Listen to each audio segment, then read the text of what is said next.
Hello, Seekers. Thank you once again for joining me today for episode 3 of Hostile Solo. I feel pretty good about how the combat redo went. I think the combat went much better, and I have a better grasp of the rules for the game and for combat, and I'm also enjoying the expanded detail that Cepheus Universal provides to the game.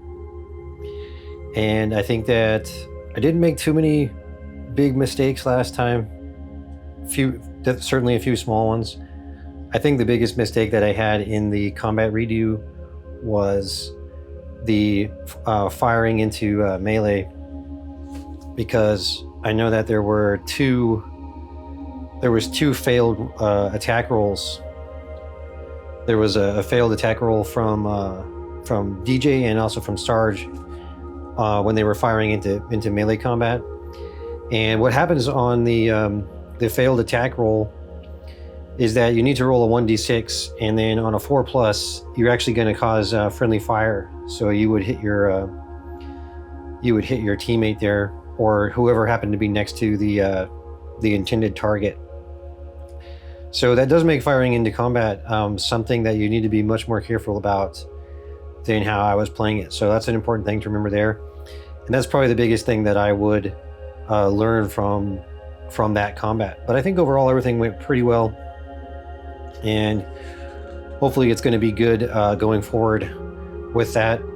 And another thing I talked about at the end of the last episode, that I did not bring any med kit, and certainly it would have been a good thing to bring, because it does give you a skill check bonus when you're going to be doing some kind of a treatment. But because we have DJ with a medical skill, I think he has a medical skill of 1, he is able to do first aid. And for Buttons, she only suffered 1 point of endurance damage, and that puts her well within the threshold for being able to be recovered with simple first aid. So really all I need to do is have DJ use his skill. It's going to take 5 minutes, and he can restore 3 points of endurance applying first aid to Buttons here. So that's what we're going to do as we start this episode right now. And so we'll have DJ do that, and Buttons will be able to heal up her endurance back to 9. And while those two are kind of working together, I think it's a good time to do a relationship roll. And so what we can do with that is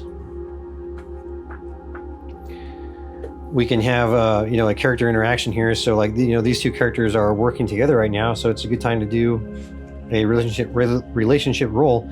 So we would select one character. So in this case, let's select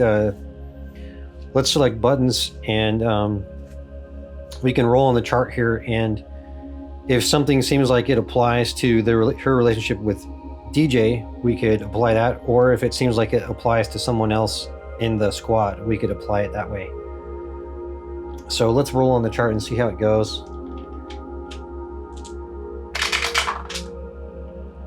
So that's going to be, actually I want to roll with a different colored die. So this is going to be the 1's place, and this will be the 10's place. So we'll do it like that. And that is a 45. So that would say that Buttons is divorced over differences. So, okay. I suppose that could possibly apply here. Maybe the Marine Corps wouldn't send them on the same mission if they were divorced, though. That kind of seems possible. So if we were to flip this 54, it would be loner. So that would indicate that maybe Buttons is a loner. I think that might make more sense, given that, as I said, if the Marine Corps is aware that these two were divorced, they probably wouldn't be sent on the same mission, I'm guessing. So we'll go with this. We'll go with that.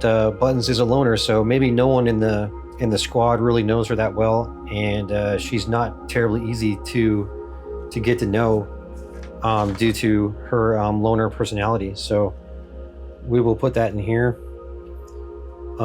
She is not well known by most people, anyway. I'm sure there's somebody out there who knows who she is, but in this case, she's not very well known. So we'll just put that in there. Now, one thing about loner is that it doesn't really create a relationship with anybody else. So it is kind of just contained to one person. So it's not really going to enhance the group dynamics that much, but at least it gives us a little bit more to work on. That maybe Buttons is not too well known by most of the people here in the squad. Okay, so now with DJ applying the first aid and Buttons being healed up and ready to rock as a Marine should be, we can now make our way over to the logging camp.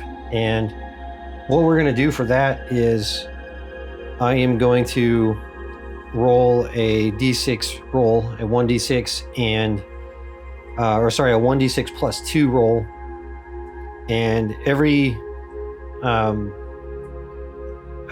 whatever score we get, we're going to add 10 to that, and that's going to be how many minutes it's going to take for them to traverse over to here. And even though the distance is supposed to be roughly about maybe 10 miles, I think they can travel that distance quickly because there's about 1/3 of Earth gravity here, so they should have no problem sort of kind of running and skipping right along over to the colony, because they're really not weighed down by anything that they're carrying so much. So let's go ahead and roll a 1d6 plus 2, and that's going to tell us how many minutes it's going to take to get to the colony. So that's going to be a 5, and then we add 2, that's 7. So it's going to take them 70 minutes. So we'll update that here, and we'll say that the medical was 5 minutes, and then the travel to camp was 70 minutes. So that's going to be a total of 85 minutes. So an hour, we're an hour and 25 minutes on mission right now. And that's ticking down from our 6 hours that we have. So we only have about 4.5 hours left to wrap up everything that we need for this mission here. So we'll need to continue to keep track of our time there. All right, so now the group has made their way over to the camp. All right, so we are here at the camp.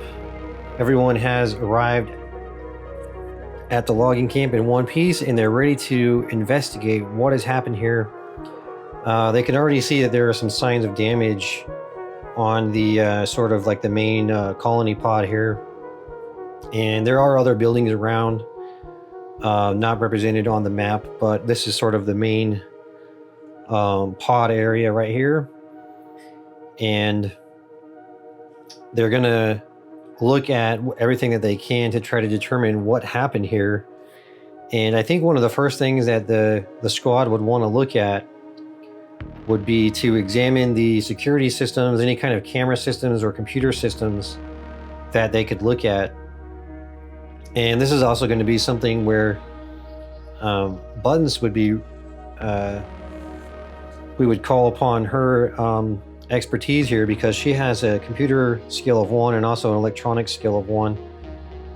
And of course, everyone in the group has a recon skill, which is also useful for investigation. So what Buttons is going to do is she is going to see if she can tap into the computer systems and possibly look at any kind of security footage or any other information that might be available. And we could look at everyone else's skills here and see if there's anything else that could maybe apply in this situation to maybe work with Buttons and help her with this. And I'm not really seeing anything on the other skills that would really help a lot in this case. So, but one thing that everybody notices once they get into the camp and start looking around a little bit is that there is absolutely no power on anywhere that they can see. It seems like all signs of electrical power or mechanical power or otherwise are completely shut off or dead. And so the camp is really in absolute silence, and so far, at least at first glance, they have not seen anyone around, and the whole place is eerily quiet. So everyone is a little bit on edge with just how dead looking the place is. So what we're going to have Buttons do is we're going to need to do a task resolution here, and we'll use the task resolution rules in Hostile Solo. And so we'll go over here to task resolution, and first we can determine how difficult this task is. So as I said, we really didn't see any really relevant skill in the other crew members, so we're probably not going to have any kind of assistance bonus here. But we could look at maybe a relevant characteristic or other things that could help here.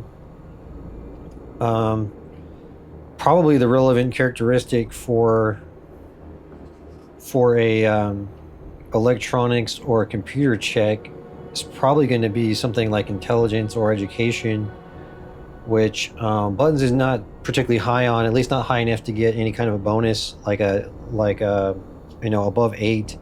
So she's probably not going to get any bonus for that. And we could determine really how difficult this task is. And I would say it's probably not going to be difficult for her to get into the computer system and look at things, but the problem that we have is that there's no power. So that is going to, I think, increase the task a little, the difficulty of the task a little bit.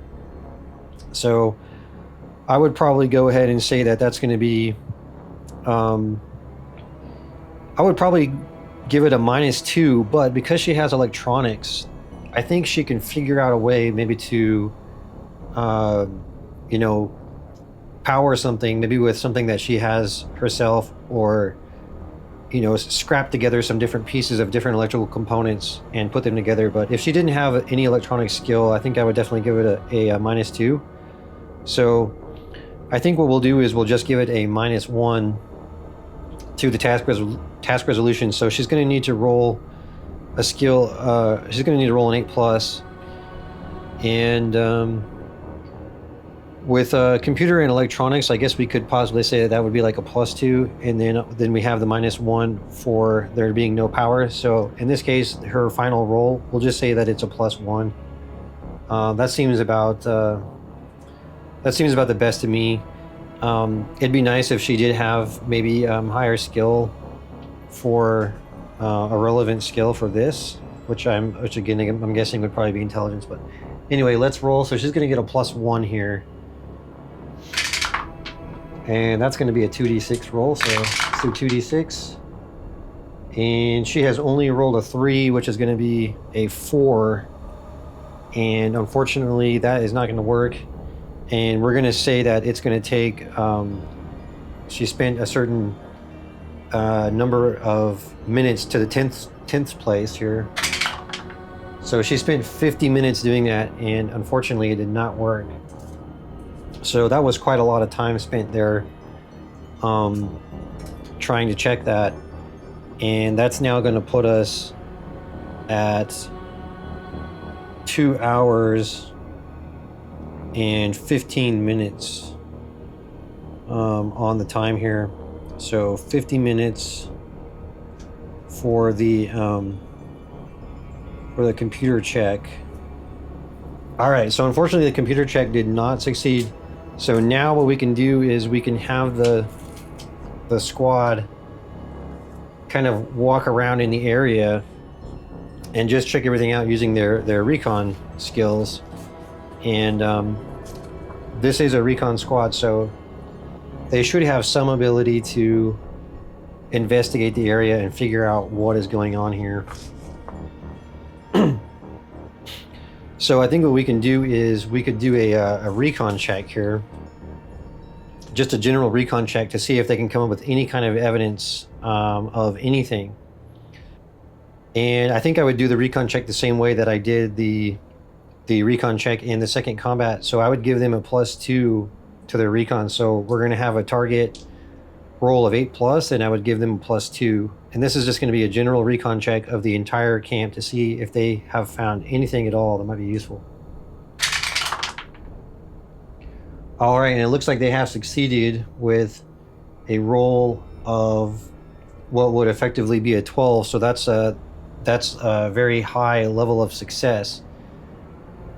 So what we're going to say that they found is that, one, in addition to finding that there is no power anywhere, the reason for that is that all power sources such as batteries and generators and fuel and anything at all that could be used electronically or mechanically to generate power has been completely stripped from the entire colony, really in a systematic and methodical way.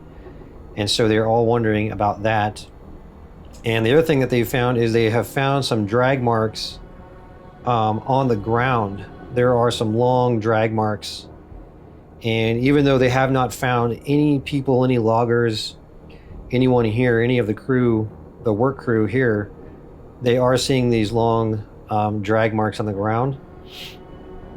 And once again, they do not see any sources of power at all. So I think what they're going to want to do here is they're going to go ahead and make a call into the LT, and they're going to update him on what is going on with the situation. So the LT and the synthetic android pilot, they are flying around, roughly in the area without trying to attract any attention, but they're staying relatively on site so that they can be at hand for the extraction. And so we're going to have Buttons with her radio, her comm skill.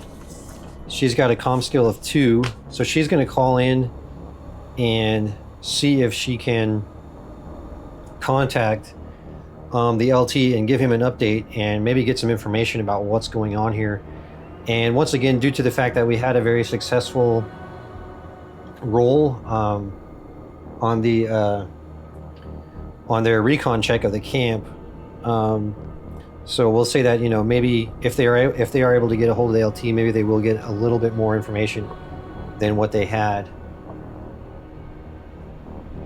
Okay, so we're going to look at what we need to do for a task roll for the comms check to make contact with the lieutenant.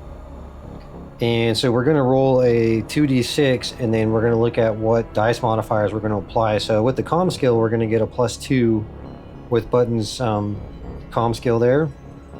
And so I'm assuming that we're going to be trying to beat an 8+ here. And I think we're going to assume that they're not terribly far away, because they are, roughly 50 miles or something, in the area. They're just flying around, trying not to attract attention, but they're not really very far away. And we're really in kind of a clear area. This is not super built up. They're not inside of a building. They're not in a thick jungle. They're pretty much in a nice little clear area. And we could look at the tech level of our radio. I'm going to say that it's probably got to be about an 8 to 10, somewhere in that range. So that would also be a +1 there. So I think it should be no problem to make this roll. Oh, okay, so we would roll a 2d6 to create a difficulty target.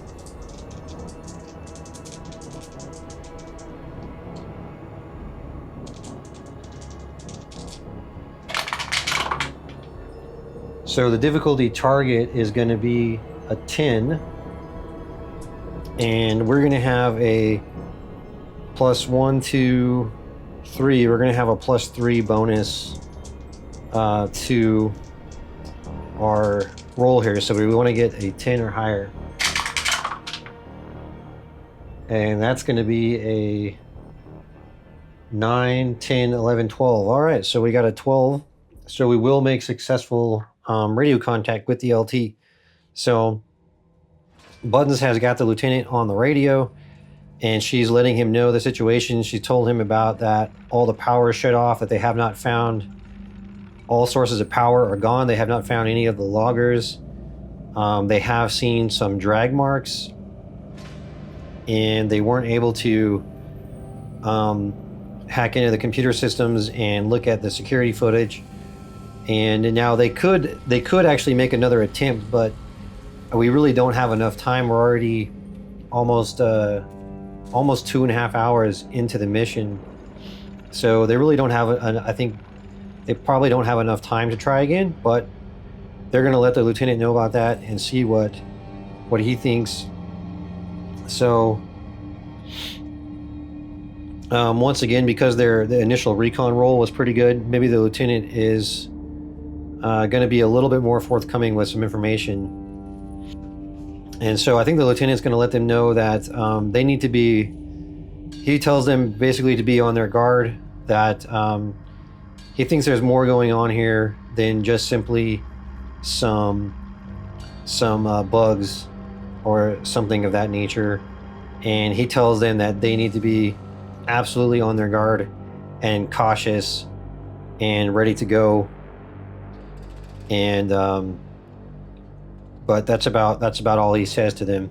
But he definitely gives them the warning. So as they are finishing up the call with the lieutenant, and of course the lieutenant tells them, to go ahead and keep investigating the area, to keep looking for the loggers, and to neutralize any threats that they come across. The characters see a flash in the distance, and what we're going to do right now is we're going to have everybody roll a recon roll, and I'm going to give them a +2 bonus for the fact that they all have at least a recon of 1 and that they are a recon squad. And I'm also going to give them a +1 bonus for the conversation with the lieutenant, telling them all to be absolutely on their guard, that definitely there's something fishy going on here. So we're gonna roll for an 8+, and we're gonna have a +3 bonus as they all notice this flash going off in the distance. So with the +3 bonus, that's going to be a 10. So they are going to succeed in that recon roll. And right after they see that flash, they all realize that this is a round from a plasma gun. And so they all jump and duck into cover. And so everyone finds a spot to duck down into cover as they see this this plasma round coming in. And right now, because they were smart enough and alert enough to notice it, everyone is going to take 1d6 damage right now. But it would have been a lot worse. It would have been much more damage if they had not been aware and all jumped down and took cover. So that's going to be 6. So everyone is going to take 6 points of damage to their armor. And all right, so everyone has taken 6 points of damage to their armor, and they're all laying down in cover. And they are able to determine that the source of the flash was coming from over in this direction. So what they are going to do now is they're going to lay down some area fire over in that direction. So let's have them all make some area fire rolls here. And then we need to determine the range, and we're going to say that the range is long range 51 to 250 meters. Somewhere in that area is the range. All right, so we're going to do some area fire here. So that's the first time that I have attempted to do the area fire out of the CFIUS Universal book, so hopefully this is going to go pretty well. Everybody here is down in at least some basic cover, either from the building itself, or maybe some debris and rocks and maybe little dips in the ground here. So everybody has at least found some cover, and you need to be in cover in order to both sides basically need to be in cover in order to do area fire at each other. And when characters decide to move out of cover, that's when they could be targeted by direct fire. Okay, so everybody is at long range, and everyone's going to be using their inmate battle rifle, which is an assault rifle. So long range won't cause any attack modifier, any negative modifier there. And then we're going to look at our area fire here. So I think we're going to have everybody do. Everybody's going to do a 4-round burst. They're not going to go full on using up all their ammo, but they are going to lay down quite a bit of fire here.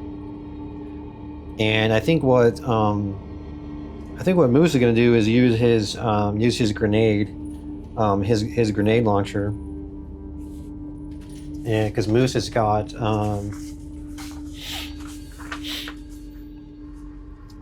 the G6 grenade launcher, which has 6 rounds in there. So he's going to use his grenade launcher. Everyone else is going to be using the inmate battle rifle. And so what that's going to mean for our dice pool is that we're going to have so a 4-round burst is going to be a plus 1d6 dice pool to the dice pool. And what is the base level of the dice pool? All right, so every individual person is going to make a 2-hit roll with 2d6. So let's do that for everyone. So we'll start off with Sarge here. So that's a 5, 6, 7. And let's see if Sarge is going to get any kind of bonuses with his dexterity. So he has a dexterity of 9, so that would be a 1 bonus, would give him an 8. And I think also for positioning, we can possibly have a bonus here as well, because we're going to say that everybody right now is crouching at least, because they're all down in cover. Crouching or even prone. Okay, so basically just because they're prone, they would get a little bit better cover, but it looks like it's not going to give them any bonus to firing that I can see anyway. All right, so let's make sure we've taken into account every modifier. So yeah, we would get 1 for dexterity. Our range band is okay. We're within the weapon range. Nobody has been aiming or anything like that. We are going to have, when Moose rolls, is going to have the propelled grenade, I believe it has a burst effect. And that's probably about it. There is the target and cover, but I don't know if that applies to area fire or not, because I don't even know. I suppose it would, because you have to be in cover for that to happen. Okay, so it's nice that we have this example here. So there's definitely going to be a -3 due to cover. So Sarge's roll is not going to succeed there. And now we'll go ahead and roll for buttons. So that's going to be a 6, and then with the -3, it's also not going to succeed. And then with DJ here, so only a 3 there, that's definitely not going to succeed. And once again, they all have probably fairly small bonuses that are not going to be enough to overcome this -3. And then also for Moose, and that's a 4. Now I think he would get a bonus for the grenade launcher, And let's see about his dexterity, if he's going to get anything there. But I don't think that's going to be enough anyway. Yeah, so he's only got 8 dexterity. Okay, so there's definitely not enough. So really, nobody can hit them, because you have to get a success in order to add anything to the dice pool. And yeah, so we really have nothing here. So basically, that round was a failure. So now it's going to be the enemy's turn. But what ends up happening is that nothing happens. The enemy turn goes by and nothing happens. So they are kind of wondering maybe what's going on here, and if the enemy is still there. So when we come back in the next episode, in episode 4, we will resume the combat, and maybe we will find out who they are fighting. So thank you all very much for joining me, and I'll see you next time.